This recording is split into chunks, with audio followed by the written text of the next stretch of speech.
एक छोटी सी बस्ती में एक लड़की थी। नाम था उसका सना। हर किसी को लगता था वो एक मासूम सीधी सादी लड़की है, लेकिन एक दिन उसने कुछ ऐसा किया जो शायद उसकी जिंदगी का सबसे बड़ा गलत फैसला बन गया। उसने खुलेआम इस्लाम का मजाक उड़ाया और फिर कुछ अजीब सा होने लगा।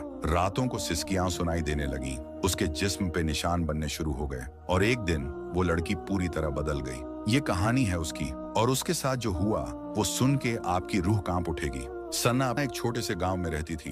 घर छोटा सा पर खुशहाली थी, लेकिन सना के दिल में एक अजीब सी बेचैनी थी। वो अपने दोस्तों के साथ हंसी मजाक करती, लेकिन कभी कभी उसकी बातें हद से गुजर जाती थीं। एक दिन गांव के चौपाल पे बैठकर वो अपने दोस्तों से बोलने लगी, ये सब मजहब के चक्कर, ये नमाज, ये रोजा, ये सब बकवास है। कोई ऊपर बैठा है तो दिखाओ मुझे। उसके दोस्त हैरान हो गए। एक ने कहा, सना ये बातें मत कर, गलत है। लेकिन सना हंसने लगी। उसने बोला, अरे मैं तो मजाक कर रही हूँ, इतना सीरियस क्यों हो रहे हो? उसने अपनी बात को मजाक में टाल दिया, लेकिन गांव के कुछ बुजुर्गों ने ये सुन लिया। उनकी आंखों में एक अजीब सा डर दिखाई दिया। उनमें से एक बुढ़िया ने सना की तरफ देखा और धीरे से बोली, बेटा ऊपर वाला सब सुनता है, मजाक भी।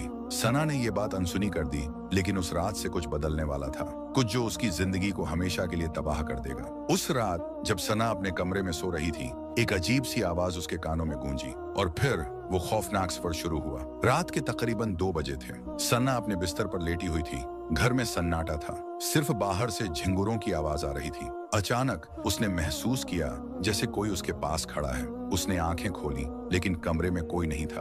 दिल धड़कने लगा। फिर एक धीमी सी सिसकी उसके कानों में पड़ी, जैसे कोई रो रहा हो, लेकिन दूर कहीं से। सना ने सोचा शायद सपना है, लेकिन जब वो उठकर पानी पीने गई तो उसने आईने में अपनी परछाई देखी। एक पल के लिए उसकी परछाई हिलती हुई दिखी, जैसे वो उससे अलग हो रही हो। सना घबरा गई। उसने अपने आप को समझाया, ये सब दिमाग का वहम है। लेकिन अगली सुबह जब वो नहाने गई तो उसके हाथ पे एक छोटा सा निशान दिखाई दिया, गीला, गंदा सा, जैसे कोई छाला हो। उसने सोचा शायद चोट लग गई, लेकिन दिल में एक अजीब सा डर बैठ गया। और फिर अगली रात वो आवाज वापस आई, लेकिन इस बार उसके साथ एक साया भी था। दूसरी रात और भी खौफनाक थी। सना अपने बिस्तर पर लेटी हुई थी, लेकिन नींद नहीं आ रही थी। उसके कानों में वही सिसकी दोबारा सुनाई दी, लेकिन इस बार वो आवाज धीरे धीरे बदलती गई, जैसे कोई उसके नाम को पुकार रहा हो। सना, सना। दिल जोर जोर से धड़कने लगा।